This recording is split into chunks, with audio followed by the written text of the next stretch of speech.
Hey guys, welcome to MusicStoreLive.com. This is guitar tech Paul Comegno, and I'm here with Paul Reed Smith, and I finally get to ask him a whole list of questions I've been waiting years to do. So, do you want me to tell you the truth?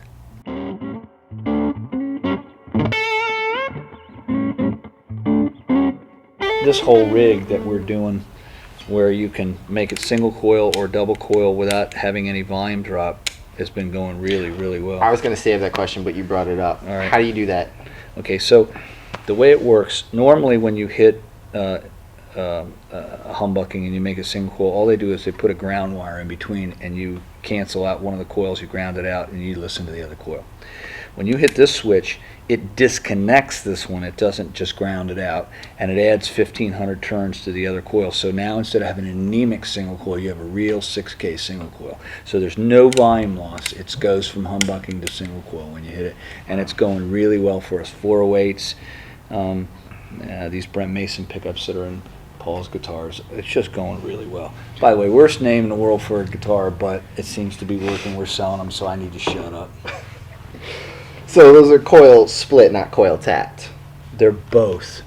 It's disconnecting the screw coil. Mm-hmm. That would be the split. Right. And then instead of being tapped in terms of making less turns, we're tapping it, adding more turns. There's an extra coil on it. So instead of it being, say it's an 8K humbucker, you cut it in half, it's a 4K single coil. We have another 2K of winds on that we kick in, so now it's a 6K single coil. Wow, that sounds incredibly complicated. It works like a charm. It does. It's impressive. So back to the pickups. You guys recently purchased one of the old Gibson winding machines? No, sir. No. We purchased the wire. we have an exclusive on the wire. They just had that kicking around for 60 years? No. No? Okay. What happened was the grandson of the guy who made the wire for PAF's, old PAFs, pulled the old machine out of the back and fired it back up, and I was able to get an exclusive on all the wire that comes off that machine for our pickups. Okay, instead of going real fast like the new machines, it goes it's a slow machine. The stuff costs a lot more to make because it takes a lot longer. What was fascinating was that we were having the same problems that Gibson was having in the 50s.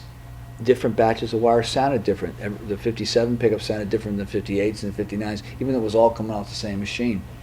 And we ended up, the grandson, who's a friend at this point, put a computer on the back of the machine to try to get some control over it, because it couldn't get any control over the thickness of the coating to the level that we were asking for.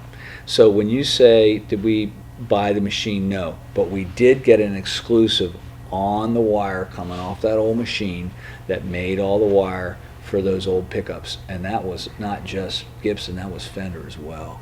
So that's the difference in the specs between the 57s and the 59s? That's right. 5708 was the wire they were buying at 57, and 59 is the wire they were buying at 59. So what about 5310 was the wire they were buying at 53. It's true. You mentioned Ted McCarty. Let's talk about him. He doesn't need much of an introduction. But what I want to know is, what was the single most important thing he taught you?